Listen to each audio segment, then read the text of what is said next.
제가 여러분 기억하실는지 모르겠는데 이 목사님 위임식 때 설교했습니다. 기억합니까? 제가 그 전에는 한 30년 전에 여기 집회도 한번 했습니다. 근데 30년 전의 일은 여러분도 뭐 기억이 안 날 테고 그건 별 의미가 없고, 위임식 때 제가 설교를 하면서 느낀 점이 참 말씀을 잘 듣는 교회다, 그런 인상을 받았습니다. 그 설교의 은혜라는 것은 하는 사람도 절반 책임이 있고 듣는 사람도 절반 책임이 있다, 저는 그렇게 생각합니다. 그런데 제가 그 설교를 여러 번 해봤는데 한소망교회 할 때 제일 은혜로운 것 같아요. 그거는 저는 똑같고 듣는 사람이 다른데 여러분들이 잘 들었기 때문에 은혜가 있었다, 그렇게 생각합니다. 그래서 저는 한소망교회에 대한 인상이 참 좋습니다. 말씀을 아주 은혜롭게 잘 듣는 교회다. 그래서 오늘도 변함없이 잘 들어서 은혜로운 시간이 될 수 있기를 바랍니다. 성경에 하나님과 우리와의 관계를 여러 가지로 묘사하고 있습니다. 하나님하고 나, 그게 딱 하나로 되어 있는 게 아니고 여러 가지로. 예를 들어 보십시오. 뭐가 있습니까? 하나님은 뭐고 나는 뭐다 할 때에 먼저 대표적인 것이 부자지요. 하나님은 아버지고 나는 자녀다. 또 뭐가 있습니까? 시편 23편, 하나님은 목자고 나는 양이다. 또 출애굽기 보면 하나님은 독수리고 나는 새끼 독수리다, 이스라엘 백성들, 이런 것도 있고, 또 주인과 종도 있고, 또 요한복음 15장에는 예수님과 내가, 예수님은 뭡니까? 포도나무고 나는 가지다. 왜 성경은 하나님과 나와의 관계를 하나로 딱 못 박지 않고 이렇게 여러 가지로 묘사를 했을까? 그것은 하나님과의 나와의 관계가 이렇게 다양성을 가지고 있다는 겁니다. 그 하나하나 묘사가 강조점이 있고 특징이 있습니다. 예를 들면 하나님은 아버지고 나는 자녀다. 이게 뭘 강조합니까? 나는 하나님의 사랑받는 대상이다. 자녀 사랑하잖아요. 사랑받는 대상이다. 하나님이 목자고 나는 양이라고 하면 이건 뭘 강조하겠어요? 양은 목자의 돌보심이 없으면 살 수 없다. 나는 하나님이 돌봐주지 않으면 한시도 살 수 없는 존재다. 이게 목자와 양의 관계에서 나타나는 거지요. 예수님은 포도나무고 나는 가지라 그러면 이건 뭘 강조하겠습니까? 가지는 포도나무에서 1mm만 떨어져도 죽는다. 내가 예수님에게 딱 들어붙어 있어야 된다. 연합해야 된다. 이게 강조가 되는 겁니다. 저는 오늘 청지기직에 대해서, 우리 재직 수련회인데 그러면 집사 아닌 사람은 어떻게 하겠습니까? 그래서 청지기로 초점을 맞추어 줬습니다. 청지기직에 대해서 말씀을 드리겠습니다. 성경에 많은 곳에서 하나님은 주인이고 우리는 청지기다, 이렇게 가르치고 있고, 또 우리가 교회 섬기는 것이 어떤 의미에서는 다 청지기로 섬기는 겁니다. 청지기로 어떻게 하면 하나님을 잘 섬길 수 있을까? 여기에 대해서 말씀을 드리겠습니다. 청지기란 직분은 지금은 없지요. 옛날에 있던 직분입니다. 지금 이 이름이 남아있는 곳이 있습니다. 그게 뭐냐 하니까, 여러분 비행기 타면 물도 주고 심부름하는 여자 승무원이 있지요. 영어로 뭐라고 합니까? 스튜어디스. 그 스튜어드란 말이 영어로 청지기란 말이에요. 디스는 여자 청지기. 그러면 성경이 말하는 청지기가 비행기 여승무원 같은 사람인가? 그렇지 않습니다. 그래서 그 단어는 별로 도움이 되지 않습니다. 도움이 되지 않고 잊어버리고, 성경이 말하는 청지기가 어떤 사람인가 하는 것은 여러분 2번 한번 보십시오. 청지기는 어떤 사람인가? 윗물 가지고 계시지요. 거기에 1번을 읽어보겠습니다. 1번 시작. 하나님이 주인이다. 청지기가 어떤 사람인가? 세 개의 명제로 청지기는 이런 사람이라고 딱 정의를 내릴 수 있는데, 첫 번째가 뭐냐? 하나님이 주인이다.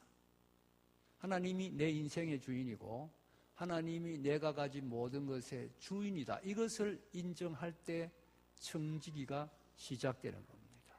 하나님이 주인이다. 여러분, 자, 맞으면 아멘 한번 해보세요. 아멘. 자, 제가 하는 말이 맞으면, 틀리면 하지 말고 맞으면, 하나님은 이 세상 모든 만물의 주인이다. 고로 하나님은 아무도 모르는 우리 집 장롱 밑에 있는 저금통장의 주인이다.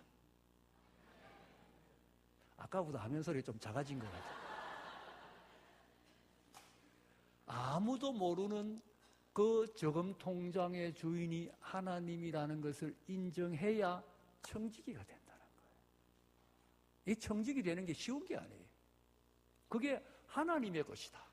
그렇게 돼야 청지기는 내 거에 아무것도 없어요. 전부 하나님의 것이다. 이것을 인정해야 청지기가 되는 겁니다. 여러분, 남의 것 오래 내가 가지고 있으면 내 것 같은 생각이 듭니다. 돌려주려면 아까워요. 남이 돈 빌리잖아요. 빌리면 처음에는 빨리 갚아야지 생각합니다. 근데 안 갚고 한 1년, 2년 지나면 갚으려 하면 무슨 생각이 듭니까? 생돈 들어가는 것 같아요. 아까운 생각이 드는 거예요.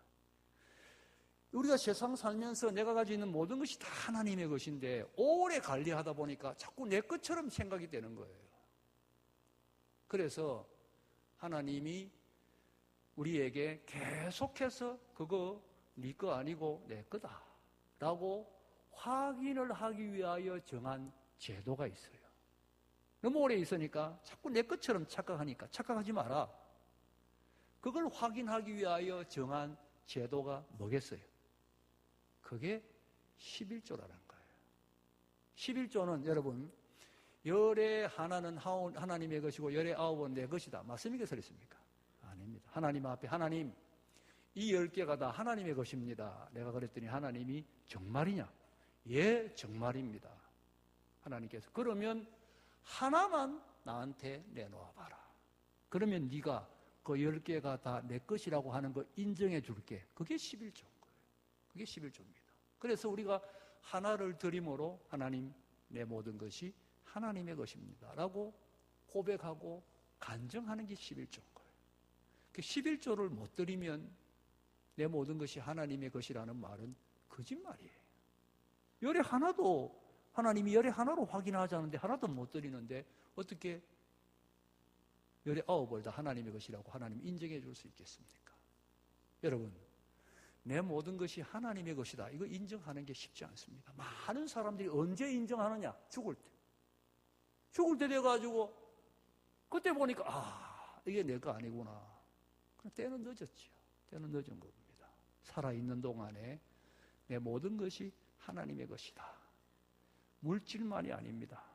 시간, 건강, 생명, 자녀, 나 자신까지 하나님의 것이다.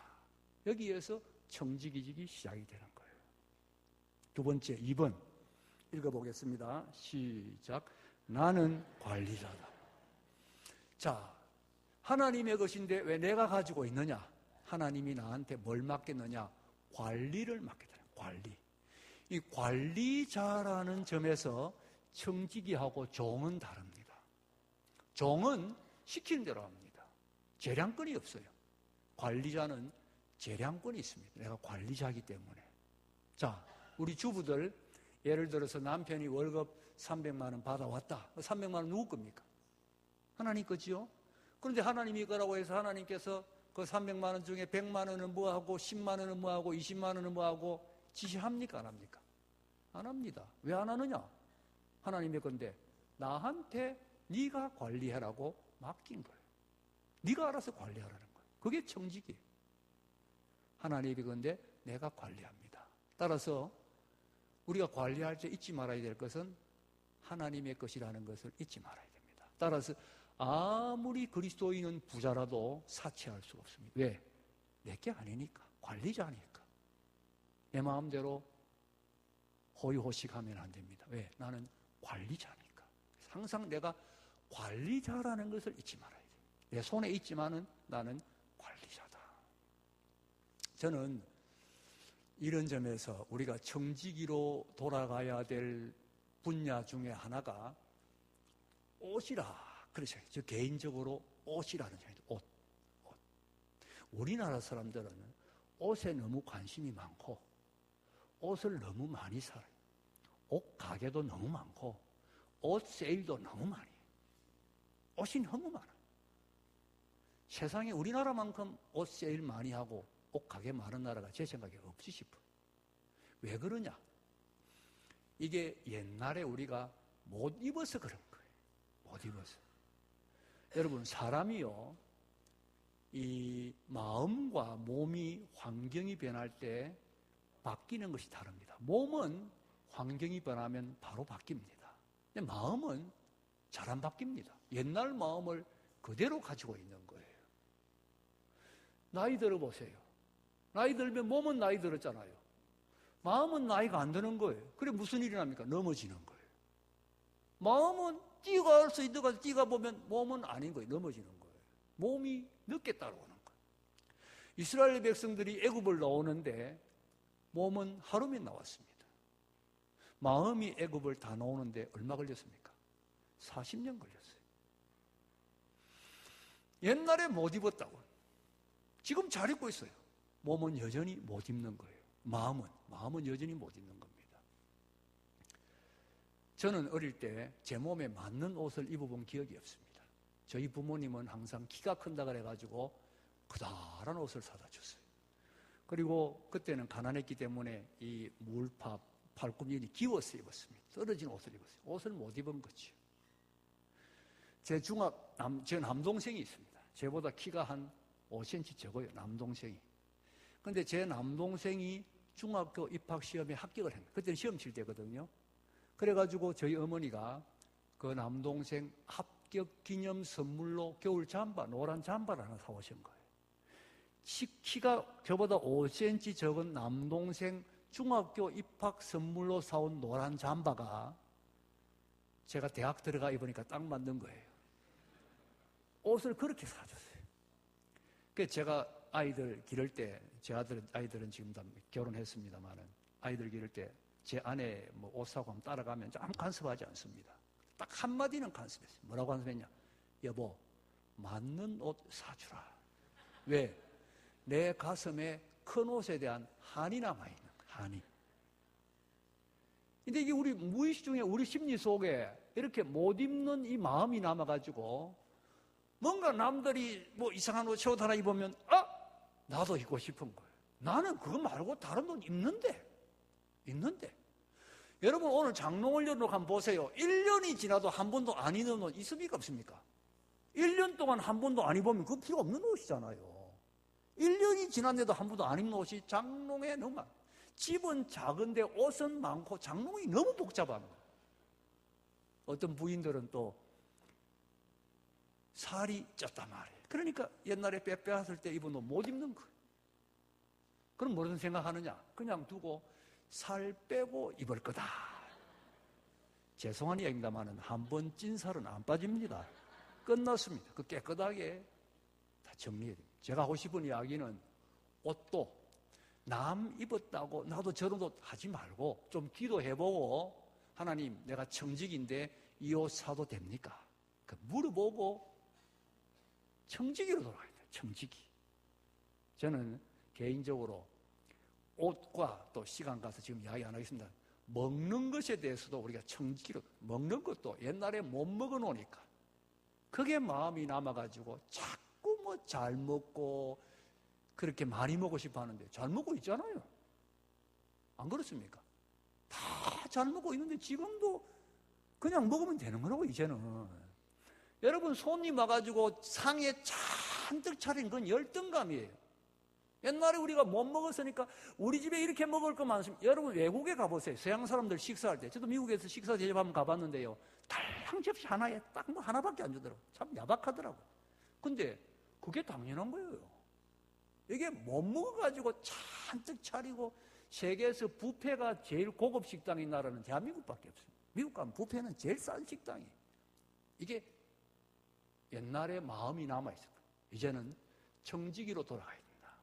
먹는 것도 잘 먹고 있어요. 그냥 먹으면 되고 옷도 그냥 입으면 되고 관리자다. 관리자로 돌아가야 됩니다. 그러면 하나님은 주인이고 나는 관리자고 그거로 끝이냐?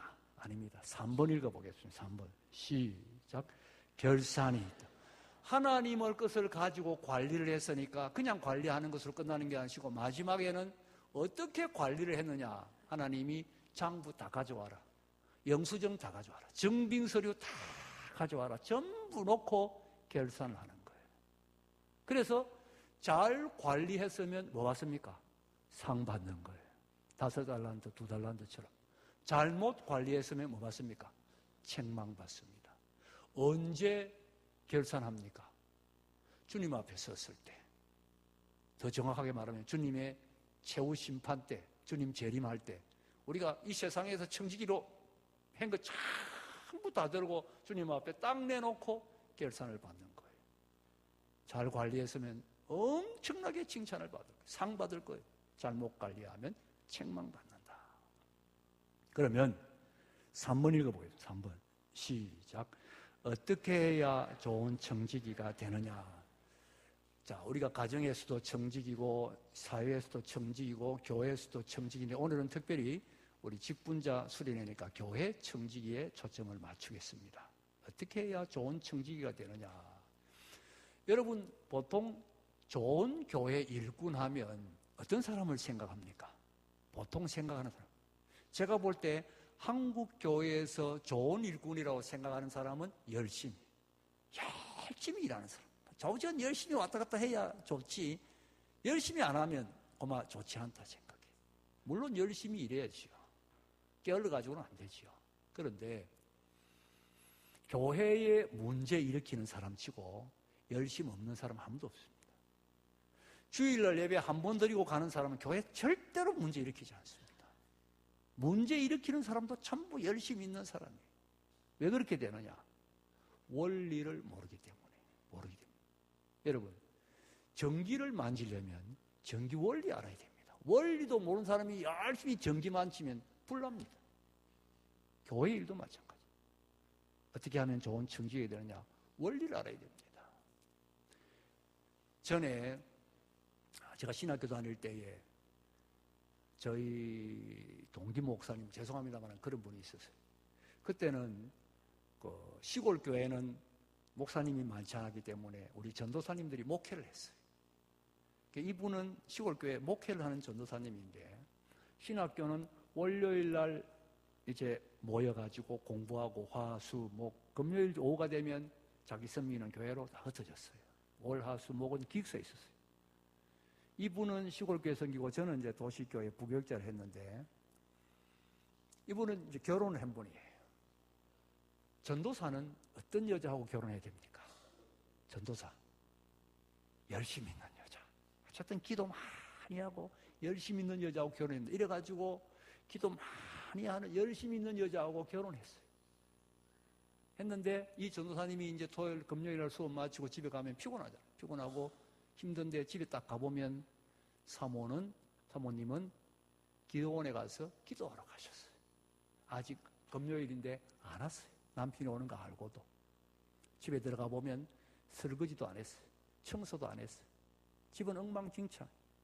그러면 이 남편이, 전도사님이 피곤하지만은 또 설거지도 하고 청소도 하고 집 정리하고 나면 토요일 날 사모님이 기도원에서 내려오는 거예요. 내려와서는 가만히 있는 것도 아니에요. 여보, 이번에 내가 기도하니까 하나님께서 이렇게 말씀하셨어요. 저렇게 말씀하셨어요. 남편을 가르치는 거예요. 이 전도사님이 피곤해 죽으려는 거예요. 여러분, 이 사모님 좋은 사모님입니까? 이 사모님 좋은 사모님이에요? 아니, 기도 많이 하는데 교회 일 열심히 하는데 사모는 어떻게 해야 되는지 원리를 먼저 알아야 되죠. 원리를 모르니까 좋은 사모일 수가 없어요. 이야기 옆으로 잠깐만 내가 빗나갈게요. 이 전도사님한테 미안한데 어떻게 이 전도사님 이야기를 이렇게 잘 아느냐? 이분은 기도를 하면 우리가 새벽 기도해보면 뭐 우리 교단은 조용하게 기도하는 분이 많고 안 그러면 뭐 한다든지 뭐 이렇게 뭐 이런 식으로 하잖아요. 근데 이분은 말을 만들어가지고 정확하게 또박또박 하나님, 지난 금요일 내가 집에 가니까 아내는 기도원에 가서 없고 설거지를 앉아있고 또박 말을 만들어가지고 하나님하고 보고를 하는 거예요.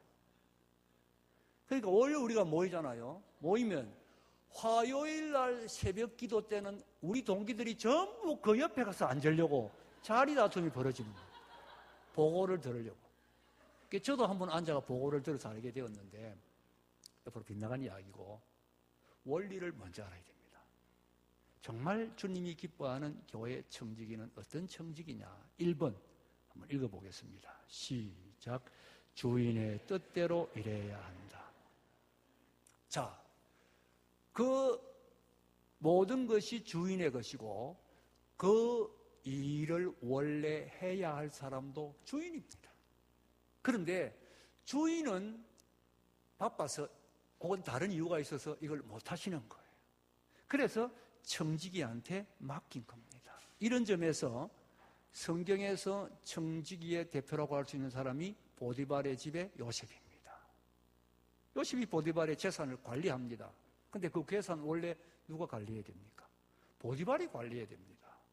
보디발은 왕의 시대장이란 말이에요. 왕 따라다녀. 자기 재산 관리할 시간이 없는 거예요.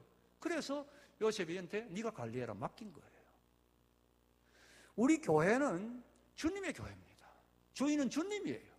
이 교회의 모든 일은 주님이 하셔야 되는 거예요. 주님은 하늘나라 계셔요. 할 수가 없어요. 그래서 우리에게 청지기로 하라고 맡긴 거예요.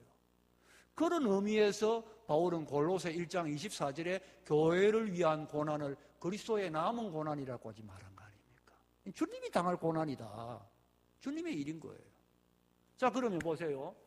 보디발이 요셉이 어떻게 하면 제일 마음에 들겠어요? 열심히 이전에 내 마음에 들도록 해줘야 제일 좋은 거예요. 보디발이 원하는 대로. 보디발이 뭘 원하느냐? 요셉은 그걸 읽어야 되는 거예요. 말을 하든 안 하든 그걸 눈치채야 되는 거예요. 그리고 그것을 이루어 드릴 때 요셉은 보디발의 딱 마음에 드는 보디발이 제일 좋아하는 청지기가 되는 거예요. 교회의 일이 그렇습니다. 이건 주님의 교회예요. 모든 일은 주님이 하실 일이에요. 따라서 제일 좋은 청지기는 주님의 뜻이 뭐냐? 이걸 늘 살피고 기도하고 주님의 뜻을 이루어 드리기 위해서 최선을 다하는 청지기가 제일 좋은 청지기. 그 좋은 청지기. 저는 그런 생각을 해봅니다. 많은 사람들이 교회를 위해서 열심히 일했어요. 열심히 일했는데 마지막에 주님의 심판대 앞에 갔을 때 주님, 내가 교회를 위하여 열심히 일했습니다. 그랬는데 주님이 하는 말이 내 뜻 아니었는데 이게 얼마나 허망한 이야기가 되겠어요. 나는 막 했는데 주님은 그건 네 마음대로 했다. 내 뜻 아니다. 그렇게 말하면 어떻게 되겠어요? 얼마나 허망하겠습니까? 여러분, 정말 우리가 조심스럽게 기도하면서 말씀을 들으면서 주님의 뜻을 찾아요. 주님의 뜻이 뭐냐? 주님이 뭘 원하시냐? 그리고 저는 개인적으로 여기에 우리가 참고할 것이 목사님의 뜻이라고 생각합니다. 왜? 위임 목사가 뭡니까? 주님이 이 교회를 맡겼다는 뜻이잖아요. 위임 목사. 그러면 목사님의 뜻이 100% 주님의 뜻은 아니지만은 누구보다도 주님의 뜻을 알기 위해서 기도하고 또 노력하니까 주님의 뜻을 알 가능성이 높지 않느냐. 이것도 우리가 참고할 필요가 있다는 거지. 너무 내 뜻을 가지고 주님의 뜻이라고 고집부리면 안 됩니다. 어떤 사람이 원숭이를 한 마리 데리고 있었어요. 원숭이 훈련을 시켜가지고 말을 잘 들어요. 원숭이가 딱 말을 잘 듣는데 이 사람이 여름에 한 번은 낮잠을 자려고 나무 밑에 누웠습니다. 무더운 여름철에 나무 그늘에 자려고 하는데 큰 파리가 새파리가 한 마리 날아와가지고 얼굴에 앉는 거예요. 간질간질해서 잘 수가 없어요. 그래서 쫓았는데 또 날아오는 거예요. 또 쫓았어요. 그 자꾸 날아오니까 귀찮아가지고 원숭이를 훈련을 시켰으니까 원숭이가 말을 불러가지고 자, 내가 잠을 자야 되겠으니까 네가 여기서 원숭이를 쫓아라 시킨 거예요. 그리고 이제 주인은 잠들고 원숭이가 주인의 머리맡에 앉아가지고 파리를 쫓는 겁니다. 파리가 날아오면 어이 쫓아버립니다. 날아오면 또 어이 쫓아버립니다. 그런데 몇 분 쫓으면 파리가 안 와야 될 거 아닙니까? 주인의 코에 뭐가 묻었는지 아무리 쫓아도 계속 날라오는 거예요. 원숭이가 오면 화가 머리 끝까지 났어요. 옆에 보니까 이따만한 돌멩이가 있는 거예요. 돌멩이를 들었어요. 파리가 주인의 콧잔등에 앉아 있습니다. 그 파리를 향하여 사정없이 돌멩이로 내리쳐 버렸어요.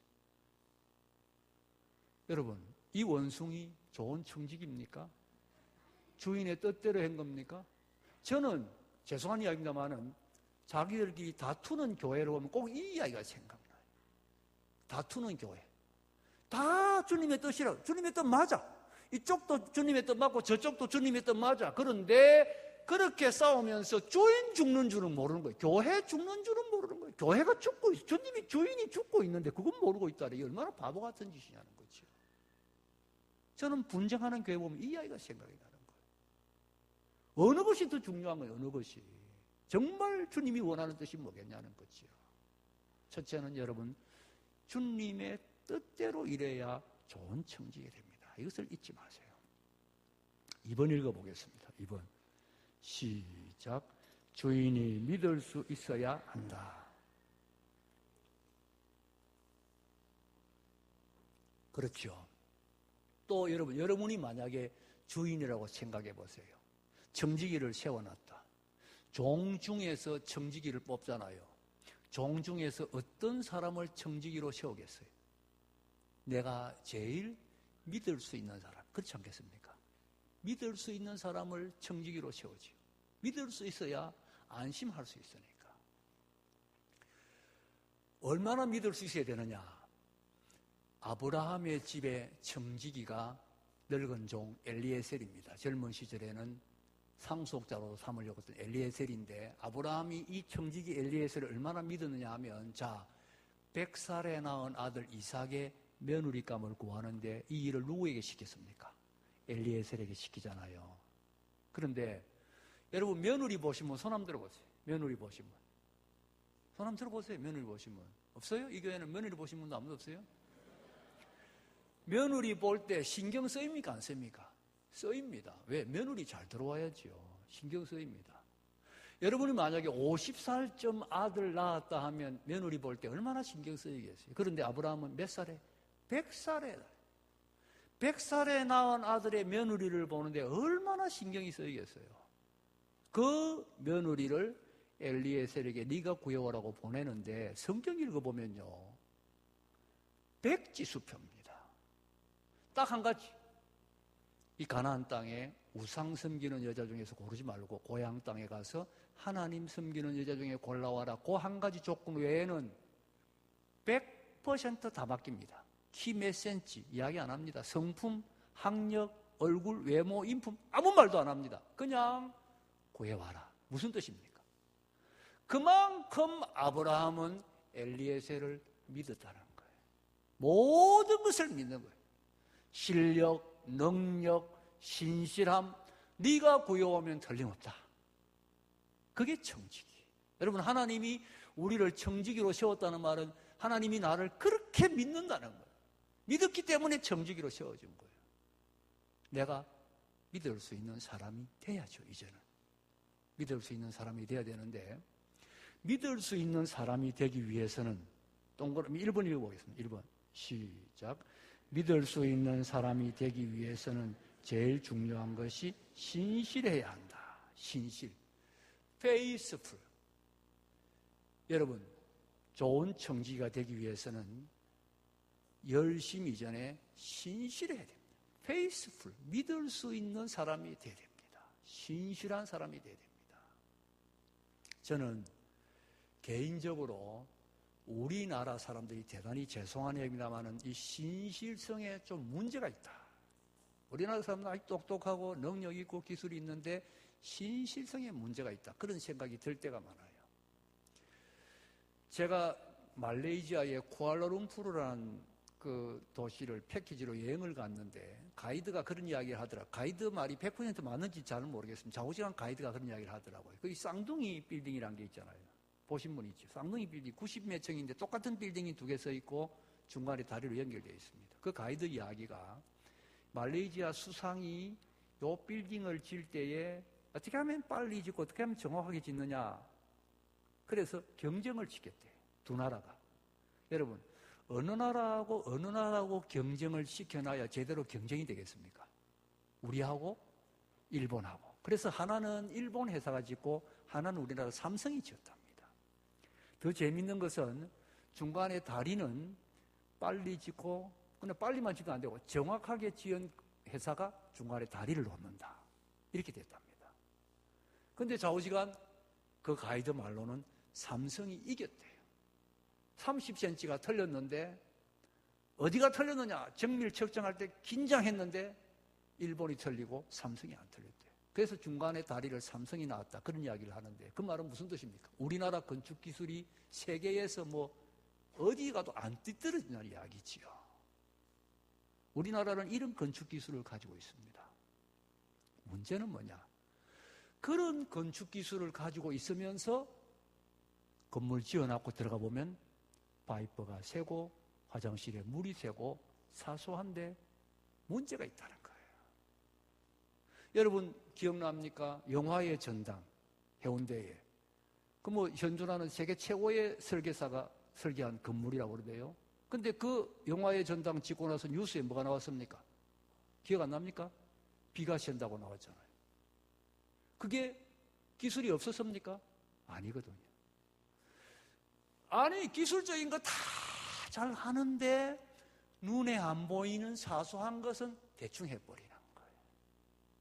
그걸 그만 소홀히 하는 거예요. 이게 신실하지 못한 거예요. 이게 믿을 수 없는 거예요. 이게 문제예요. 여러분 교회에도 이게 똑같이 나타납니다. 똑같이 나타납니다. 자, 우리 한소망 교회 일부 예배 몇 시입니까? 9시 반? 9시 반. 8시 25분이 됐는데 우리 이 목사님이 안 나타나는 거예요.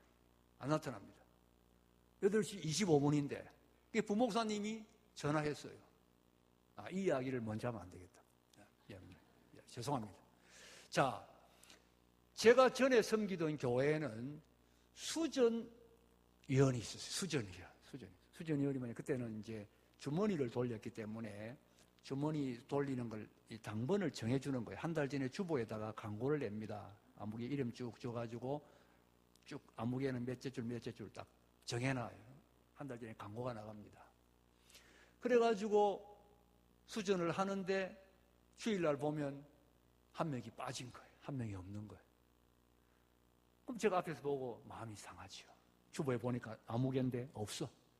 그 장로님이 급하니까 아무나 그냥 그때는 수전하는 사람 가운 입었는데 아무나 불러가지고 집사님 불러가지고 가운 입혀가지고 수전을 한단 말이에요.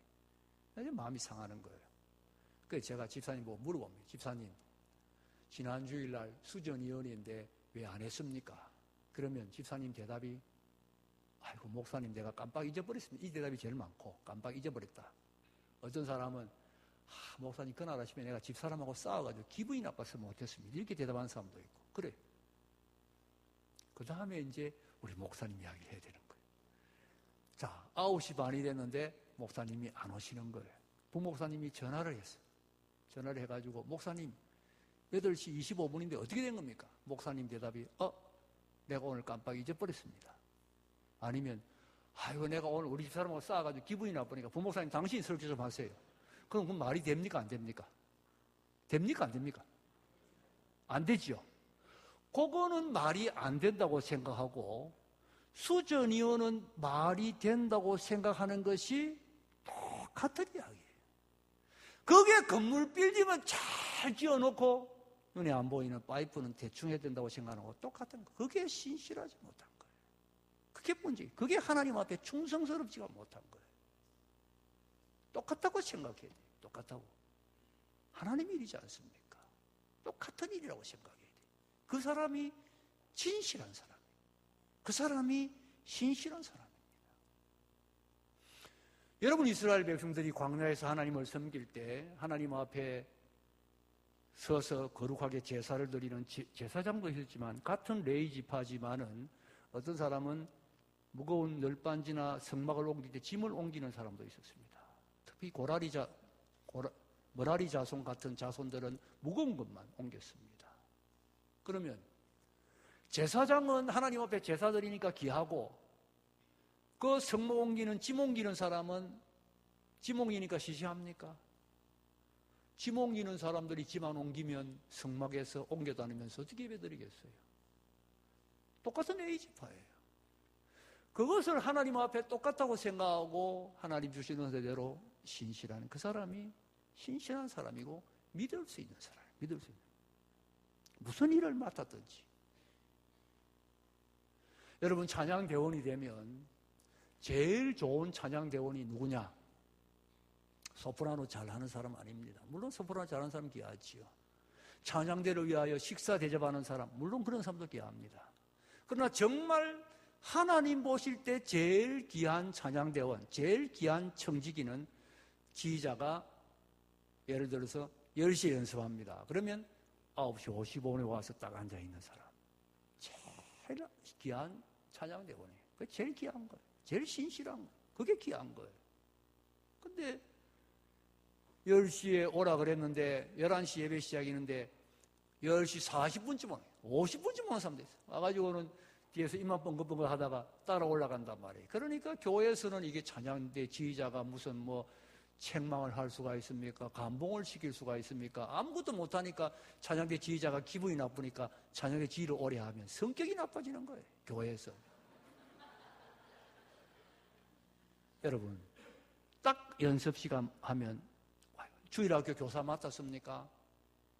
그냥 변함없이 딱 틀림없이 자기는 빠져놓고 결석해놓고 아이들 보고, 야, 니네들 결석하지 마라. 그게 말이 교육이 됩니까? 선생님 빠지는 거 봤는데 그게 교육이 되겠어요?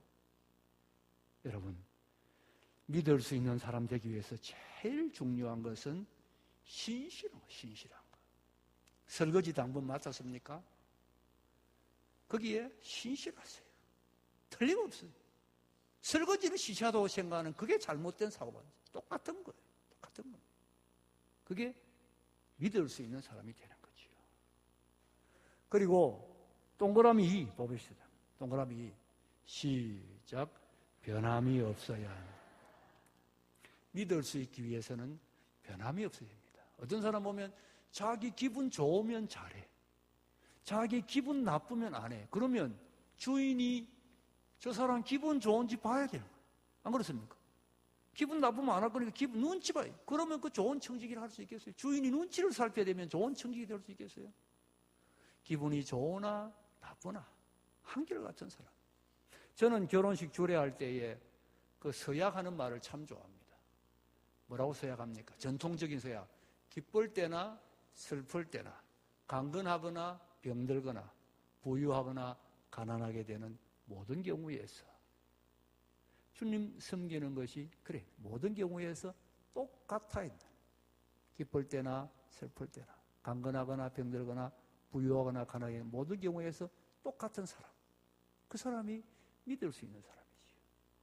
이런 점에서 저는 여러분 한평생 변함없이 주님을 섬기고 은퇴하는 분들은 존경해 줘야 된다고 생각합니다. 그분들 중간에 오다가 간두고 싶을 때 없었겠어요? 옆으로 비껴서고 싶을 때 없었겠어요? 그런데도 주님 맡긴 일이라 생각하고 짐을 지고 왔다 이거예요. 그럼 우리가 존경해 줘야 됩니다. 귀하게 여겨줘야 됩니다. 여러분, 사사기 8장 4절 우리 한번 혹시 띄울 수 있습니까? 사사기 8장 4절 목사님 띄울 수 있는 거 아닙니까? 한번 찾아보겠습니다. 사사기 8장 4절.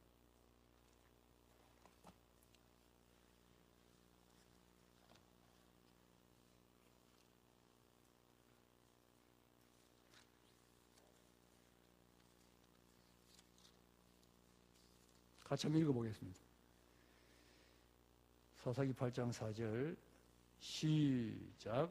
기드온과 그와 함께한 자 300명이 요단강에 이르러 건너고 비록 피곤하나 추격하며, 이게 무슨 말이냐 하니까 기드온의 300명이 미디안 연합군을 쳐부수었잖아요.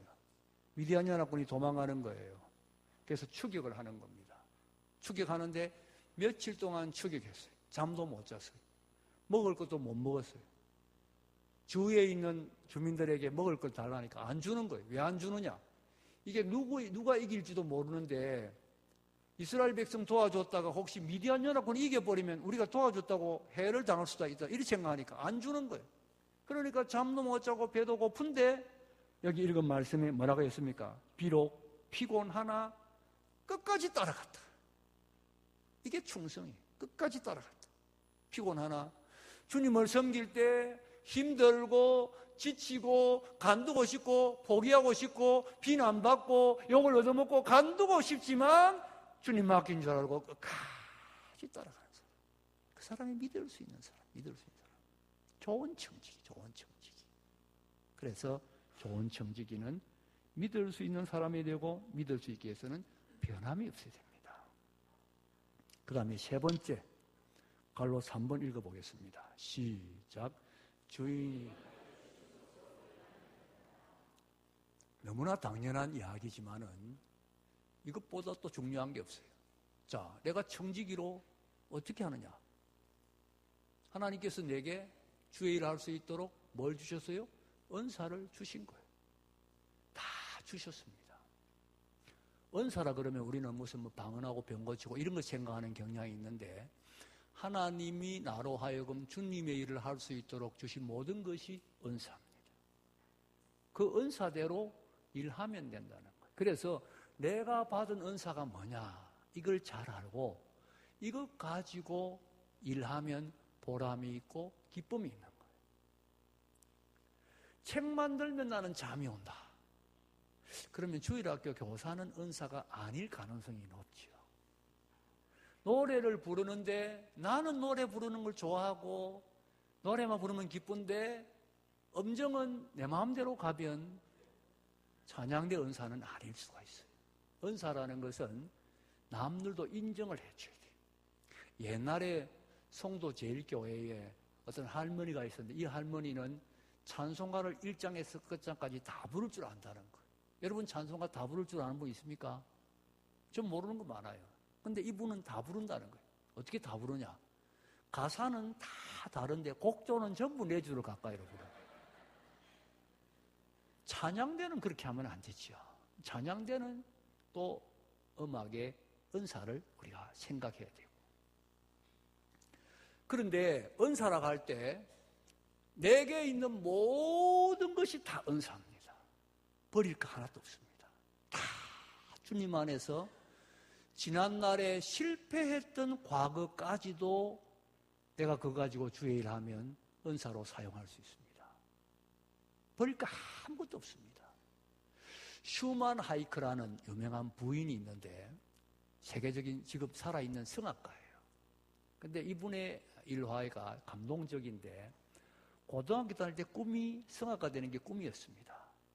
그래서 노래 공부를 했는데 선생님들이 뭐라고 이야기했냐니까 너는 노래를 잘 부르고 소질은 있지만 세계적인 성악가가 될 만한 제목은 못 된다. 한 선생님이 아니고 여러 선생님이 그렇게 평가를 한 거예요. 그래서 성악가 되려는 꿈을 접고 결혼을 했습니다. 남편을 잘못 만났어요. 아주 못된 남편을 만났어요. 걸핏하면 아내를 때리고 구박하고 핍박하고 결혼 생활이 아주 힘들어요. 남편 술 마시고 말로 표현할 수 없이 힘든 결혼 생활을 했어요. 그리고 이 남편은 마지막에는 마약에 손을 대고 결국은 빚만 잔뜩 남기고 죽어버린 거예요. 이 부인이 아들 둘하고 빚하고 같이 살아남은 거예요. 살아갈 길이 막막한 거예요. 처음에는 자살을 생각했답니다. 그런데 어머니가 아들이 있는데 어떻게 자살합니까? 그래서 살아나가야지. 힘을 내고 이제 살아가는데 그때 예수를 믿게 된 거예요. 처음부터 예수 믿던 분은 아니고 예수를 믿고 은혜를 받고 세례를 받았습니다. 그러면 교회에 어디에서 봉사하게 됐겠어요? 세례받고 나서 찬양대원이 된 거죠. 왜? 옛날에 꿈이 성가가 되는 것이 꿈이었으니까 찬양대원이 된 거예요. 찬양대원이 되어서 찬양을 하는데 지휘자가 들어보니까 목소리가 그렇게 심오하고 아름다울 수가 없어요. 그래서 지휘자가 기회가 있는 대로 곡 중 솔로를 시키는 거예요. 이 슈만 하이크 부인에게.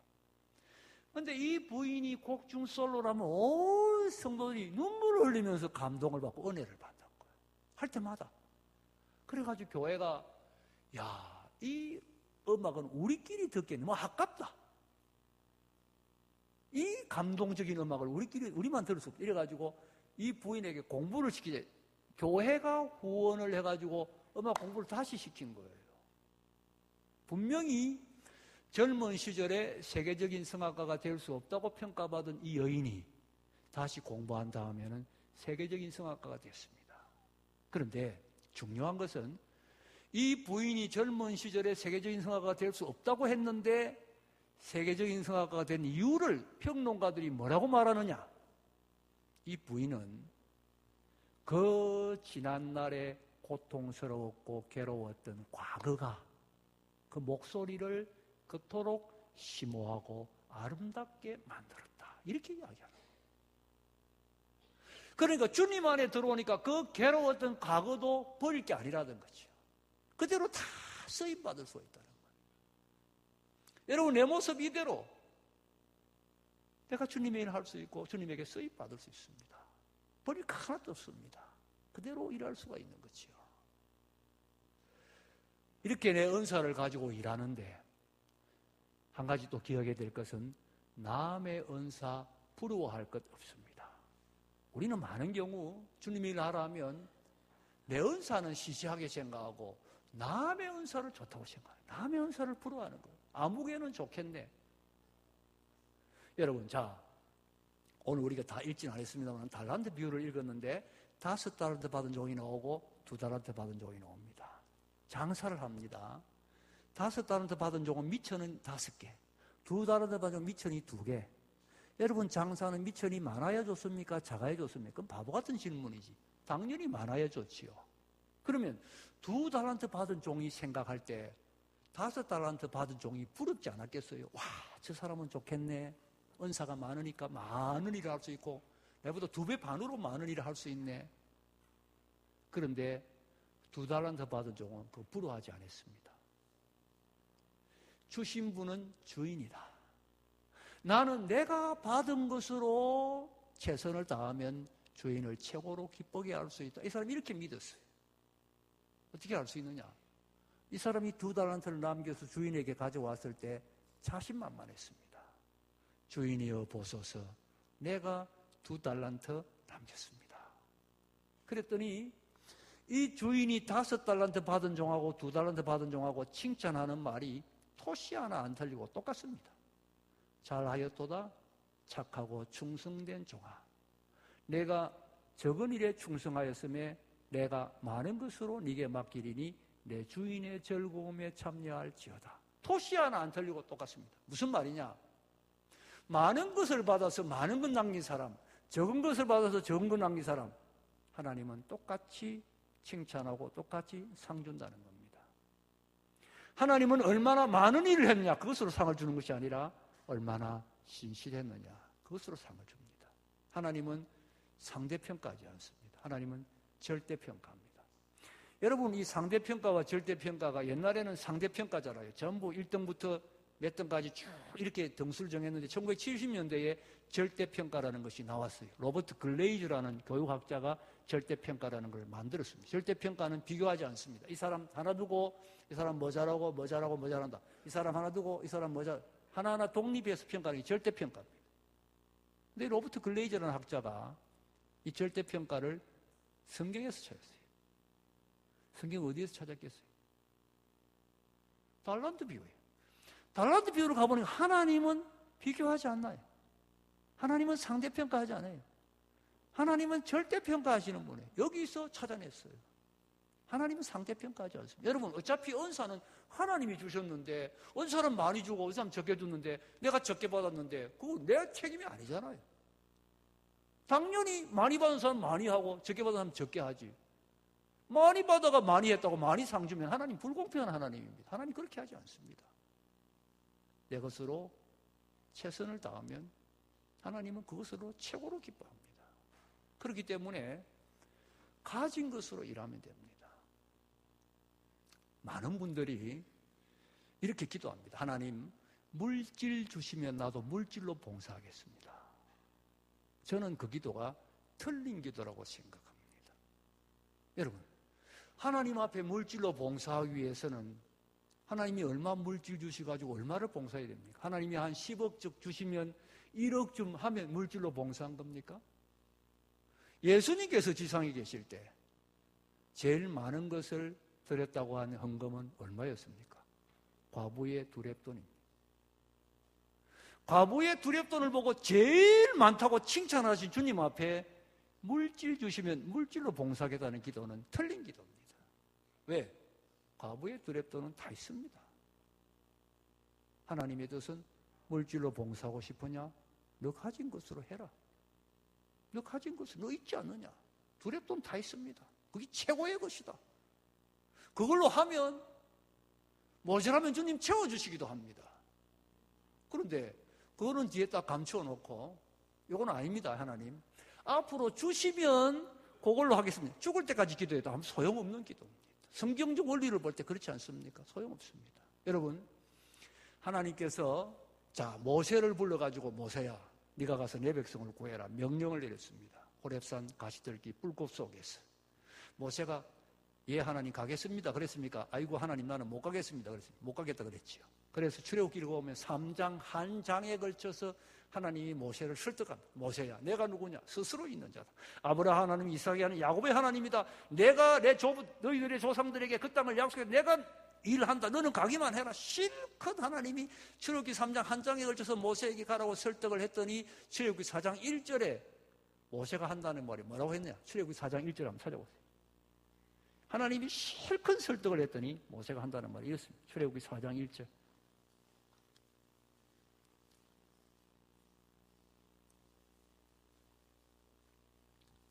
시작.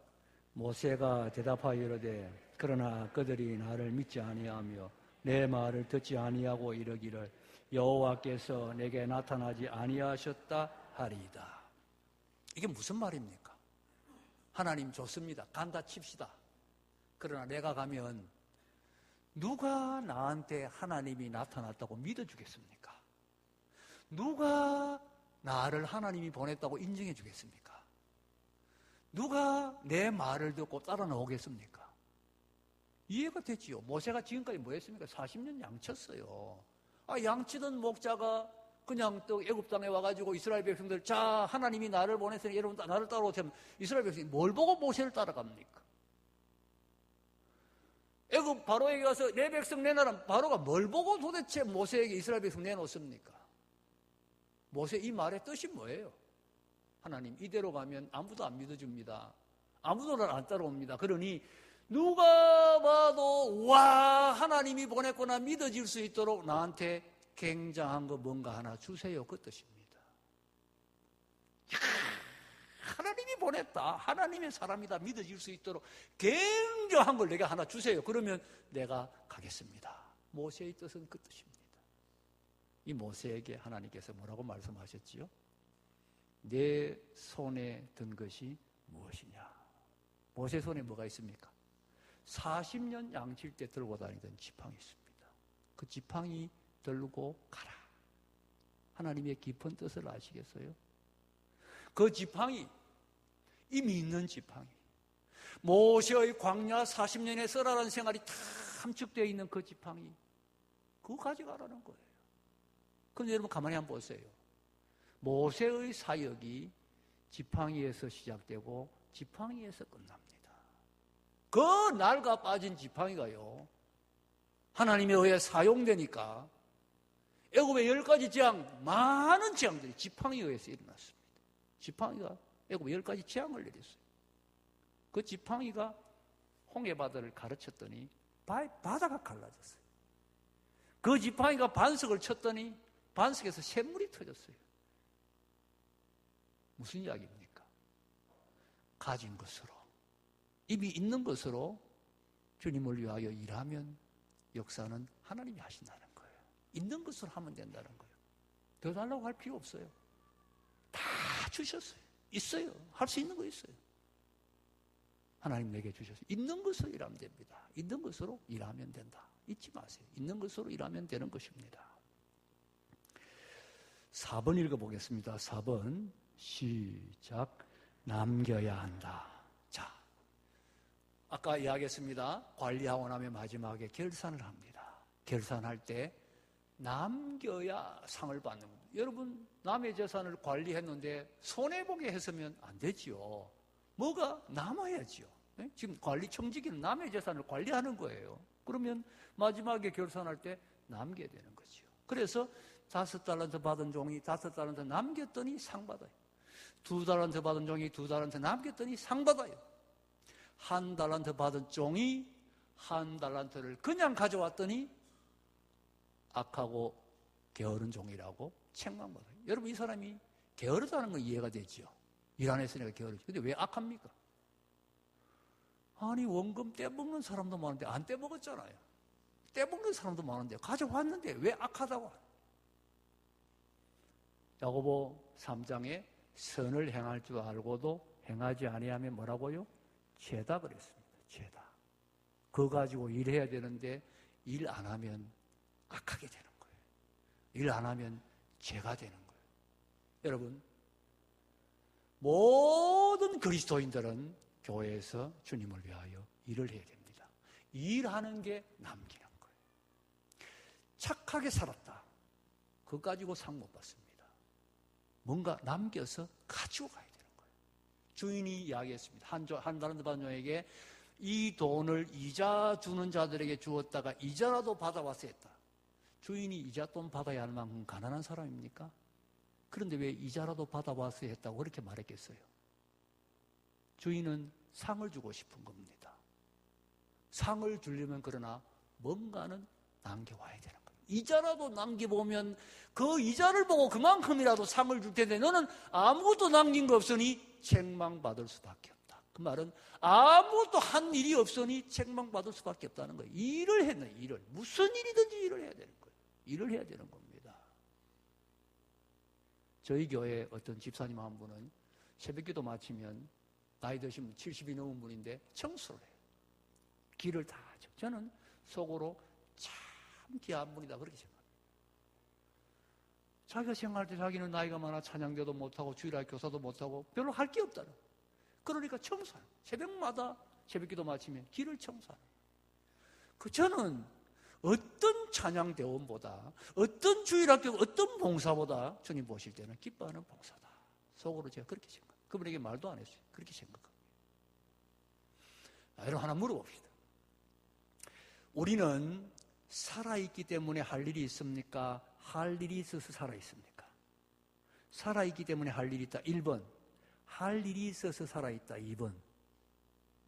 자, 한번 생각해 보십시오. 자, 살아있기 때문에 할 일이 있다. 1번. 손 한번 들어보세요. 손 내리고. 할 일이 살아있다. 2번. 손 한번 들어보세요. 손 내리시고.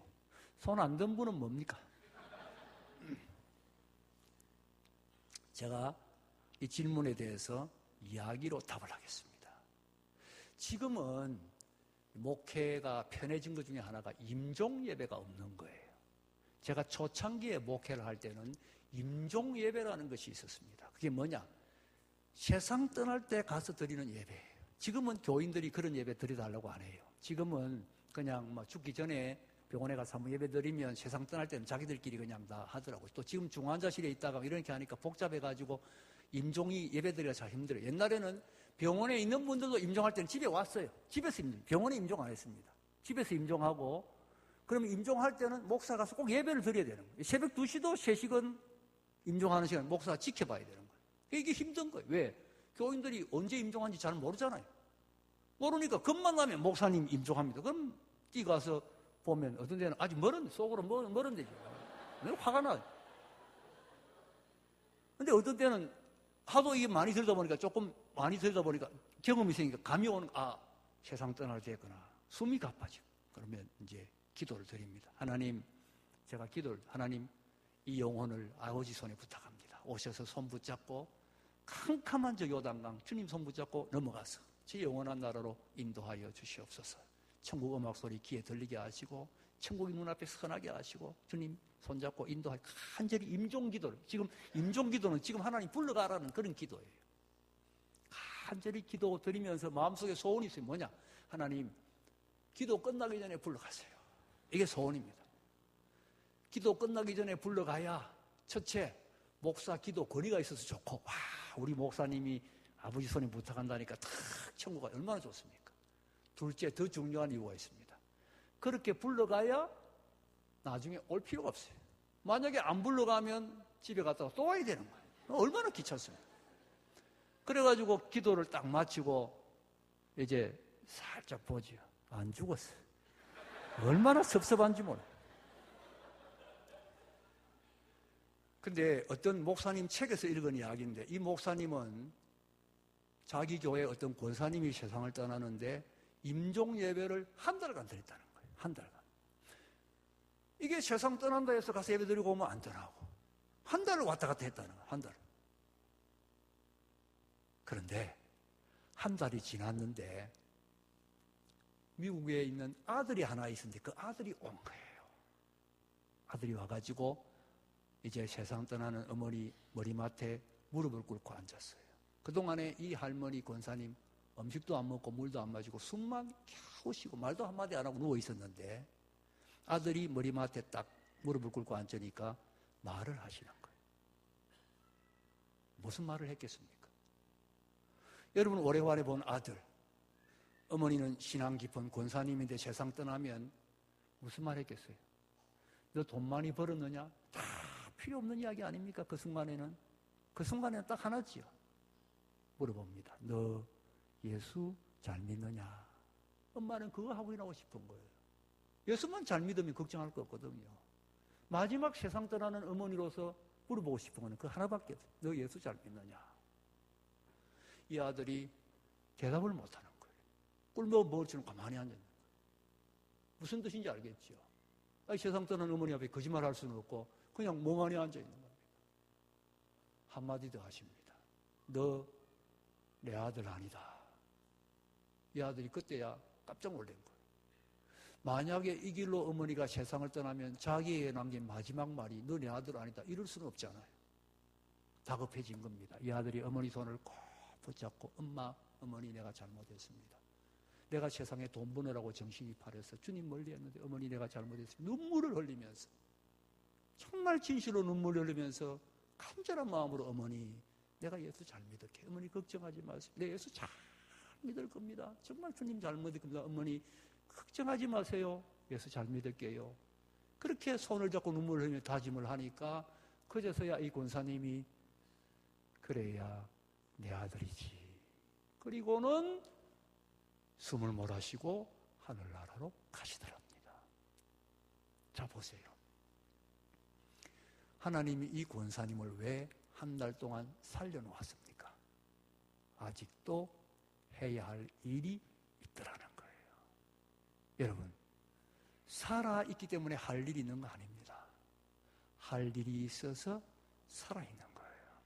내가 하나님 앞에 할 일이 다 끝나는 그날 하나님 나를 이 세상에 더 두실 필요가 없어요. 아니, 할 일 다 끝나니 뭐로 두시겠어요? 데려가시는 거예요. 할 일이 있어서 살아있는 겁니다. 여러분, 저는 때로는 눈이 이렇게 많이 오면 자동차 운전하면 여기 부산에서는 그런 서울에 있을 때 그런 일이 있었어요. 눈이 많이 우리 집사람이 걱정해. 미끄러지면 어떡하냐.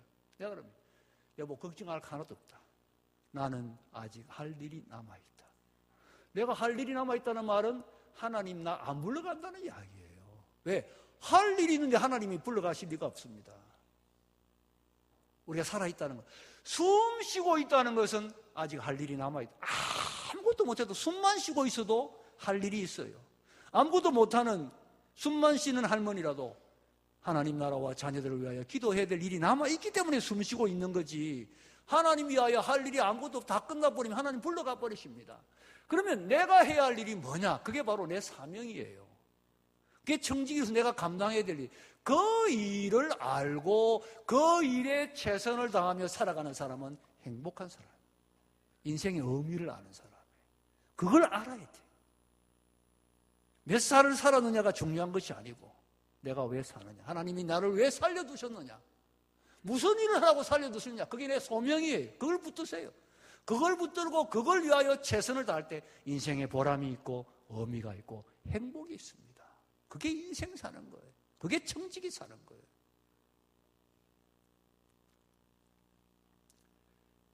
제가 한 번은 제 딸하고 차를 타고 가는데, 제 딸이 결혼하기 전인데, 제 앞으로 화물열차가 지나가, 화물열차 지나가는데, 칸을 굉장히 많이 달았어요. 미국에서 있던 일입니다. 한 90개 쯤 달았어요. 90개. 앞에 기관차는 하나 아니면 2개, 90개를 끌고 가는 거예요. 그러니까 이 화물열차가 속도가 시속 5km 아니면 10km. 천천히 우리 지루해 죽겠어요. 하나, 둘 딸하고 둘이 세고 앉아서 하도 지루해가지고. 그런 화물열차가 있습니다. 그 화물열차는 기관차가 90개를 끌고 가야 돼요. 5km 내지 10km. 근데 KTX는 300km로 갑니다. KTX가 300km로 갈 수 있는 비결이 뭔지 아세요? KTX는 어떻게 시속 300km로 갑니까? 여러분, KTX는 앞에 있는 기관차가 객차를 끌고 가는 차가 아닙니다. 끌고 가는 차를 타보세요. 새마을호는 끌고 가는 차지요. 타고 있으면 앞에 힘이 내 칸에 올 때 약간 덜커덩 끌려간다는 느낌을 받을 수 있습니다. KTX 타면 그런 느낌이 있습니까? 앉아있으면 그냥 쑥 가잖아요. 앞에서 땡긴다는 느낌이 없어요. KTX는 모든 객차 밑에 엔진이 달려 있습니다. 이번에 제 말 듣고 다음에 KTX 타러 가면 보세요. 그냥 객차 밑이 바퀴가 아니에요. 엔진이 다 붙어 있습니다. 객차가 엔진입니다. 자, 화물열차는 많이 달면 달수록 느려지지요. 앞에 있는 기관차 끌고 가야 되니까. 이제 KTX는 모든 객차가 엔진이니까 많이 달면 달수록 힘이 어떻게 됩니까? 더 세지는 거예요. 힘이 더 세지는 거예요. 교회가 화물열차 같은 교회가 있고 KTX 같은 교회가 있습니다. 한소만 교회 화물열차 되고 싶어요? KTX 되고 싶어요? KTX 되고 싶죠. 그러면 답은 여러분이 알잖아요. KTX가 되기 위해서는 어떻게 돼야 돼요? 내가 뭐가 돼야 돼요? 엔진이 되면 KTX가 돼요. 내가 엔진. 나는 가만 앉아 끌려가자. 그러면 화물열차예요. 내가 교회를 끌고 가는 엔진이 되면 우리 교회가 KTX 되는 겁니다. 앞서 말씀드렸습니다. 내 사명이 있습니다. 교회에 하나님 주신 내 사명. 그것이 내 인생의 의미요, 내 인생의 보람입니다. 그걸 발견하고 남은 생에 그 일에 최선을 다하는 거예요. 내가 행복하게 살 뿐만 아니라 우리 교회가 KTX에 힘차게 달려갈 줄로 믿습니다. 이 아름다운 은혜가 우리 한서몽교회 여러분에게 넘치기를 주님의 이름으로 축복합니다.